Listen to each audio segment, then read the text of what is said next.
সব খাবার রান্না করেছে। মা জানে আমি কি কি পছন্দ করে। কিন্তু তুই কি কখনো জানতে চেয়েছিস তোর মা কি পছন্দ করে? কি পছন্দ করো মা, বলো কি পছন্দ তোমার? তুমি হুকুম করো, আমি এক্ষুনি এনে দিচ্ছি, এক্ষুনি। আমার হুকুম যদি তুই মেনেই চলতি তাহলে কি আমার কোনো দুঃখ থাকতো? ফেরেশতার মতো যে ছেলে একদিন সত্যবাদী হবার শপথ নিয়েছিল, আজ সে তার আত্মা শরীর সব মিথ্যার কাছে বিক্রি করে দিয়েছে। আজ সে হয়েছে সন্ত্রাসী, মাস্তান। এই তোর মায়ের আদর্শের দাম। আমি কি তোকে এই শিক্ষাই দিয়েছিলাম? মা মা, তোমার মতো শিক্ষিকার উপর যেদিন ওরা হামলা করেছিল তখন কোথায় ছিল ওদের আদর্শ?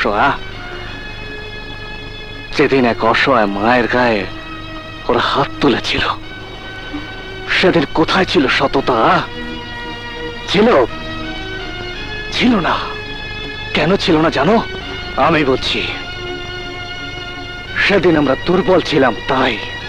হ্যাঁ মা, এই সমাজে বেঁচে থাকতে হলে শক্তি দরকার, দরকার ক্ষমতা, হ্যাঁ দরকার টাকা। আজ আমার সব আছে, সব আছে।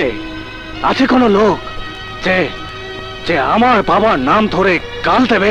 হ্যাঁ, আছে কোনো হারামজাদা যে আমার মা, আমার বোন, আমার বোনের গায়ে হাত দেবে? হ্যাঁ, না মা না, আজ কারো ওই সাহস হবে না। কারণ তাহলে আমি তার হাত কেটে ফেলবো, গুলি করে আমি তার বুক ছাঁচড়া করে দেব। হ্যাঁ। শুনেছি মানুষ একসময় পশু ছিল, একে অপরকে খুন করত।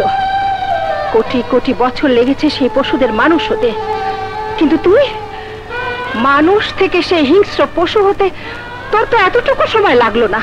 ব্যাস ব্যাস, হয়ে গেছে খাওয়া। আজ মায়ের ঘরে এত খাবার খেয়েছি, 4-5 মাস আমার আর খাওয়া লাগবে না। ভাইয়া খেয়ে যাও, ভাইয়া খাবার রেখে যেও না। ভাইয়া ভাইয়া ভাইয়া যেও না, ভাইয়া এভাবে না খেয়ে তুমি যেও না। আমি খাবো না।